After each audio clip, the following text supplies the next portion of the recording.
ជាបងប្រាស់សេវាកម្មជួយទិញខាង AMF បាទយើងធានាជូនថាអីវ៉ាន់ម៉ាស៊ីនរបស់បងទាំងអស់គ្នាទៅដល់ភ្នំពេញបាទជំរាបសួរបងទាំងអស់គ្នាបាទជាពិសេសបងដែលប្រកបអាជីវកម្មខួងរោងបាទនៅទីនេះខ្ញុំឡើងមកផ្ទាល់ហ្មងបាទនៅជីងថោងបាទនៅខាងក្រៅខ្ញុំជាប្រភេទម៉ាស៊ីនខ្យល់បាទមានម៉ាស៊ីនខ្យល់ច្រើនម៉ូដែលមែនតើមានតែម៉ាស៊ីនខ្យល់មានតែម៉ាស៊ីនខួងបាទអញ្ចឹងម៉ាស៊ីនជាបង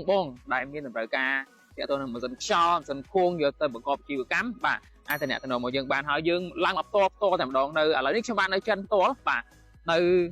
ឡើងមកជាមួយ supplier ផ្ទាល់តែម្ដងហើយយើងមានទំនុកចិត្ត 100% បើសិនជាបងប្រើប្រាស់សេវាកម្មជួយទិញខាង AMF បាទយើងធានាជូនថាអីវ៉ាន់ម៉ាស៊ីនរបស់បងទាំងអស់គ្នាទៅដល់ភ្នំពេញបាទហើយម៉ាស៊ីននេះយើងមានច្រើន model មែនទេបាទបងតាមតម្រូវការរបស់បងទាំងអស់គ្នាបើសិនជាត្រូវការ model ណាអាចប្រាប់មកក្រុមការងារយើងបានយើងមានក្រុមការងារ